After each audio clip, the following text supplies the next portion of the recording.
Florida State has lost several players to the transfer portal, but that begs the question, when are the Seminoles going to sign somebody from the transfer portal?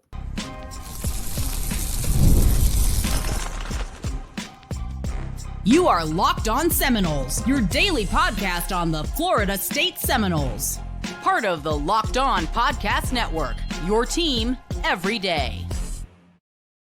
Welcome back into Locked On Seminoles. I am your host, Brian Smith, longtime college football writer and recruiting analyst. Thank you for making Locked On Seminoles your first listen each and every day. We truly appreciate you stopping in to get all the latest information on what's going on with the Noles. And today, as you'll see, some of their competition as well. Today's show is brought to you by our friends over at Gametime. Download the Gametime app, create an account, and use code LOCKEDONCollege for $20 off your first purchase.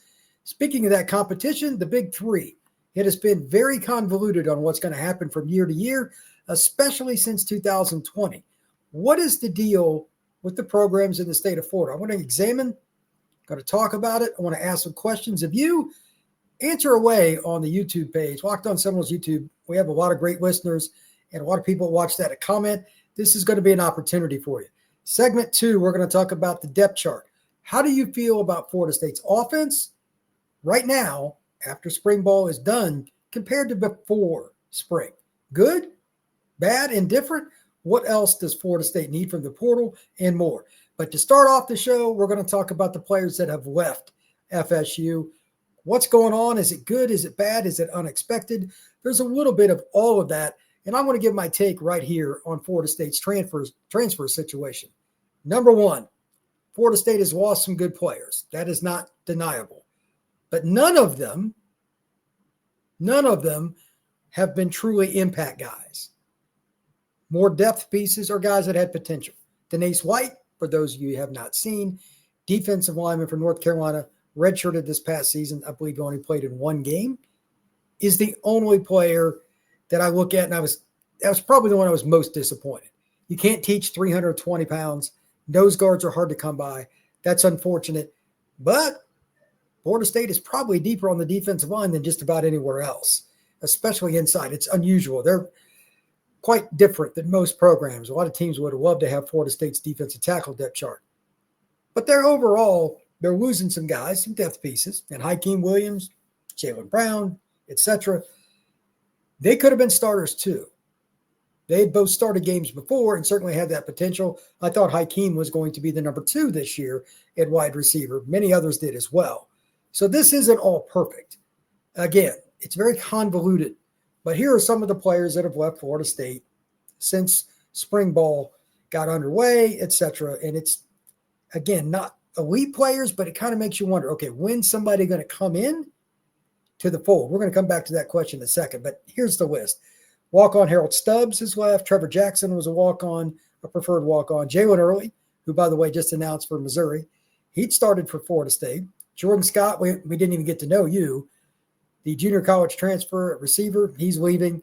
Hykeem Williams, as we just mentioned, he is gone. You got Jalen Brown, who's been dismissed from the football program. TJ Ferguson, he's gone. And then also you got Denace White and Aaron Hester. Denace White, again, he's the one out of all of them. You just can't replace the size, but he's a young man that's decided to move on. Aaron Hester is a player, edge guy out of Jacksonville, had some talent, but just never broke through.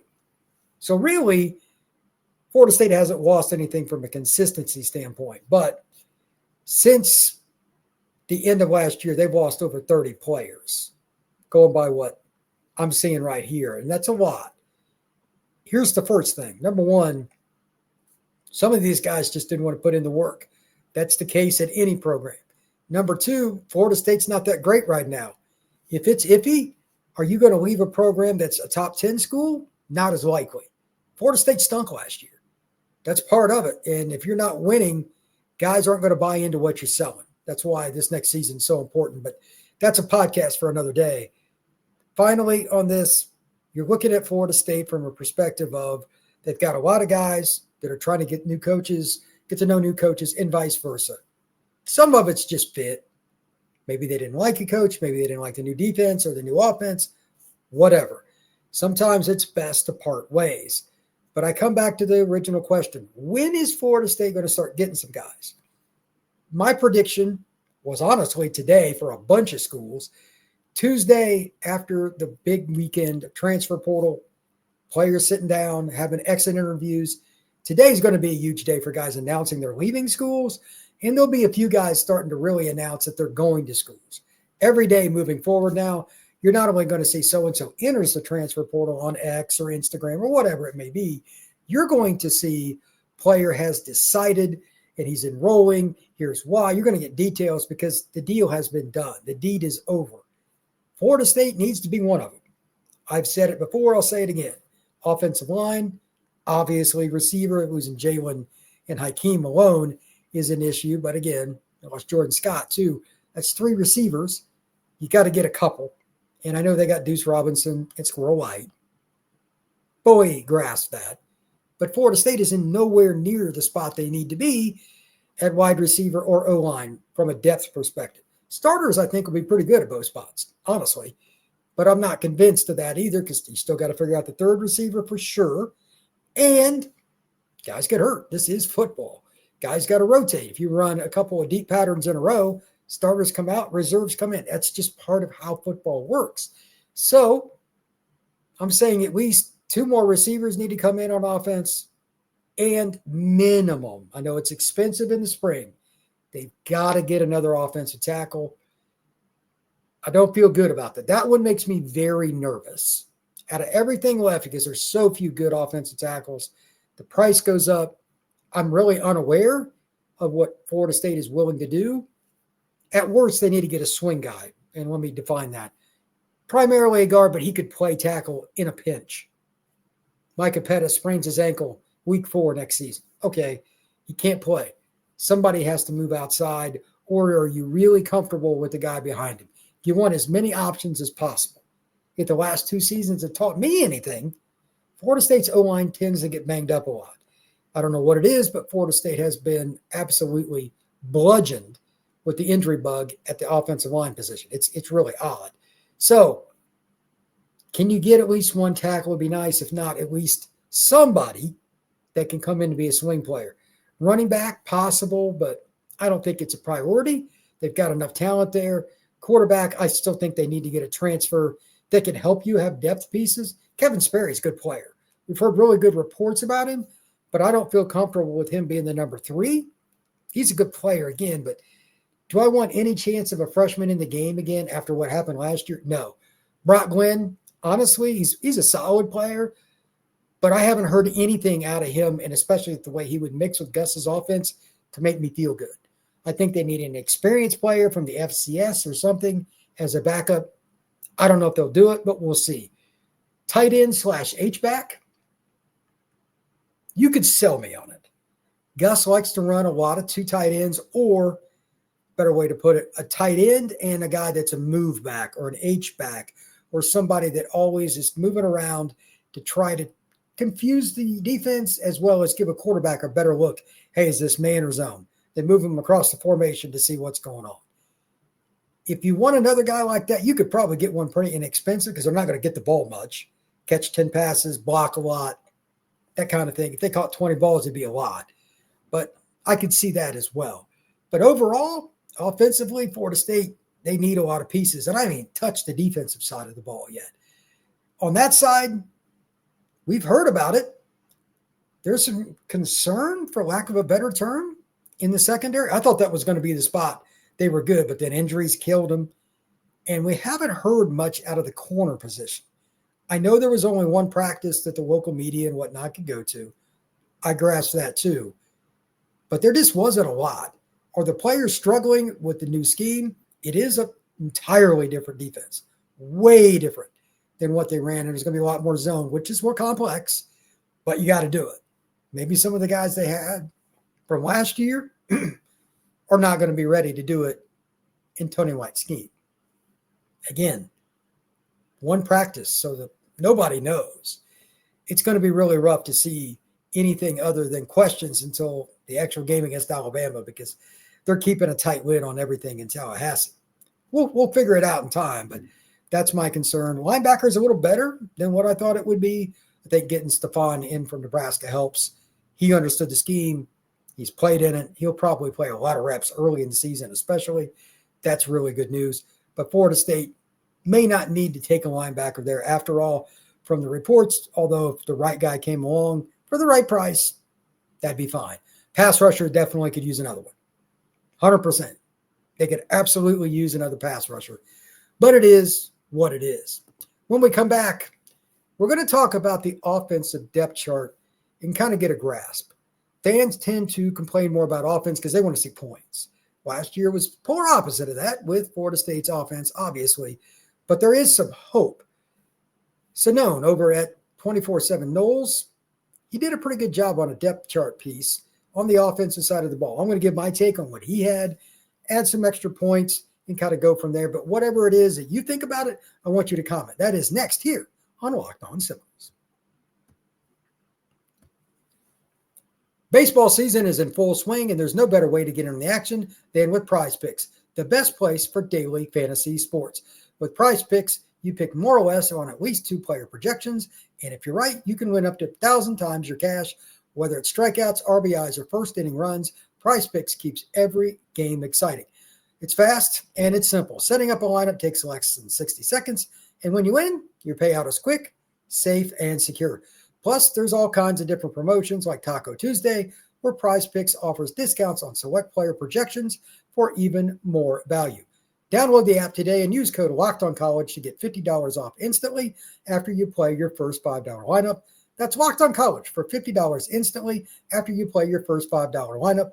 PrizePicks, run your game. Do you feel good, indifferent, or worse about where Florida State sits today compared to the beginning of spring, or maybe just right before the spring finale, right before the last 2 practices were canceled? Where are you right now? I want you to think about that as we go through the following list. We're going to go quarterback, through the O-line, the whole 9 yards, and just talk about the offense. Now, I ran across this article today from Sinone over at 24/7 Noles, and it's a pretty good piece. And I just want to add on to it. He does a good job, by the way, overall. But where do you stand on this list in general? I have my own piece that I have to say on it on a couple of spots, and I'm not as confident as him on his predictions, and I'll give my reasons, but I want your opinions on the YouTube page, etc. So here we go.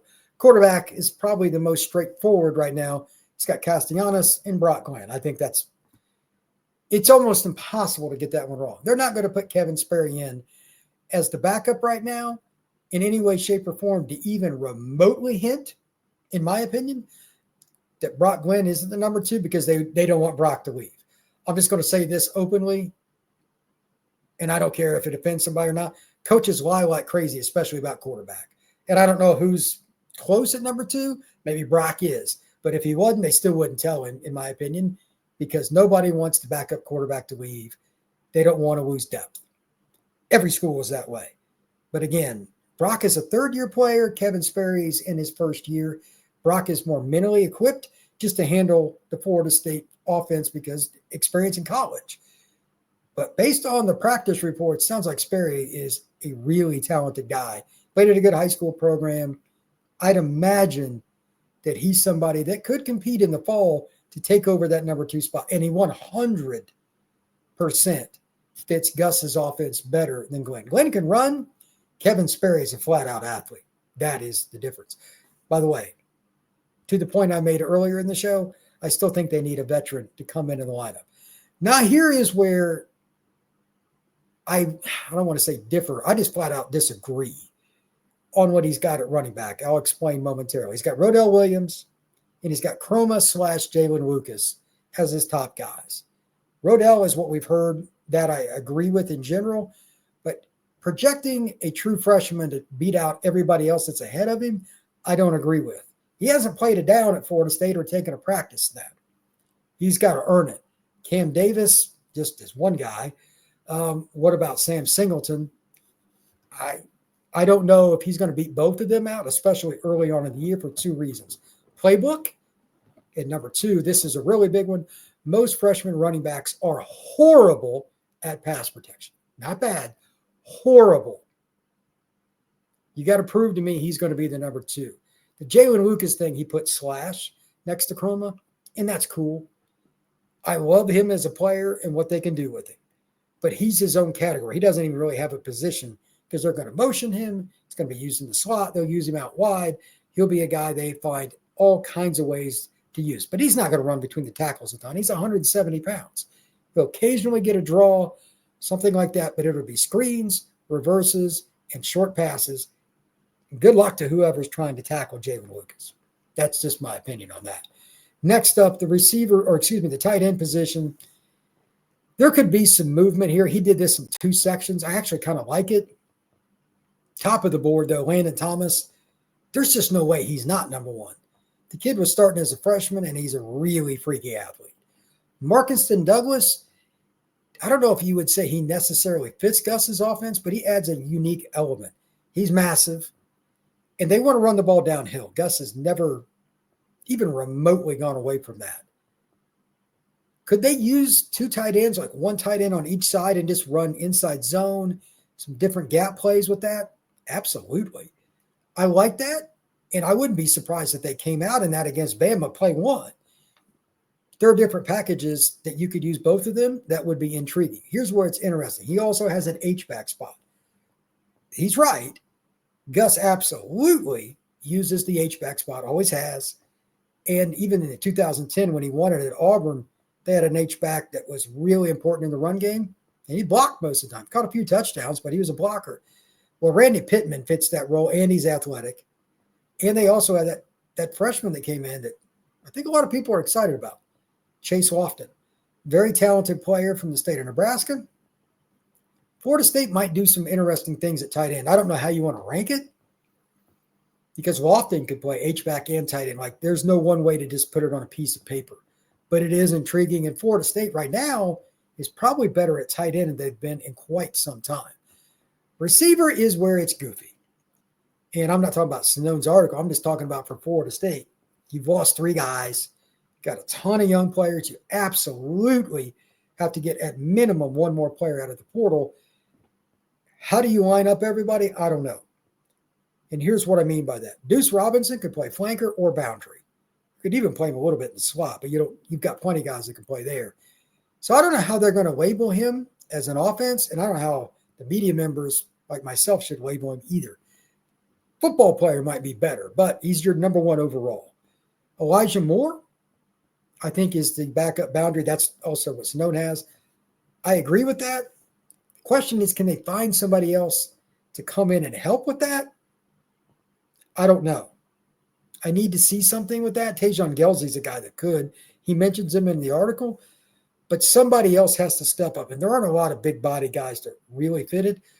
My extra point here is, and maybe I'm way off, Landon Thomas could play some boundary receiver, especially in the red zone. If you want to line up a linebacker, if you're a man, good luck. You will not play man defense against FSU down in the red zone unless you get exposed. They got too many big receivers and too many unique pieces. Like, again, Jalen Lucas, if he's in the game at the 5-yard line, you're going to go, man? Really? Florida State will be a nightmare in the red zone. Plus, obviously, Castellanos can really, really run. But the boundary receiver position, there could be some flux there. And it could be a lot of fun for Florida State to really use it. The other spot, like slot, they could go a million ways. They got so many guys. I don't care how you rank it, as long as Squirrel White is number 1. And that's what Sinone has. He has, Wayne McCoy, number 2, Mekhi Danzy in there. I think B.J. Gibson could play that spot. I think if you wanted to, again, in circumstances, you could play Deuce Robinson there. They're fine. Cam Fryer is a player that can play that spot. They're fine at slot. They're very deep.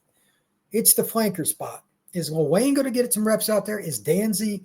Is that where B.J. Gibson's going to be? Or are they just going to be really floating them around? I don't know, because I don't think they've figured it out yet. They've got too much flux at the receiver position with the guys that have left, and they've got young players. They probably have an idea, but there's an entire summer session and fall camp. That's okay. So right now, you can kind of line it up how you want, but this final part, I like what he said. He put Boggs number 1 and B.J. Gibson number 2, like the flanker. He's got it listed at slot, but I think he meant flanker. This is where it gets intriguing. Boggs had a really good spring. Florida State is shorthanded, no Hykeem, etc. Could somebody else come in and maybe snag it in the fall? Possibly. But it won't surprise me if Javon Boggs starts at Florida State. It really won't. I know he's a true freshman, but that kid is a dude. His hands are like glue. Really like him as a player. So receiver position is interesting.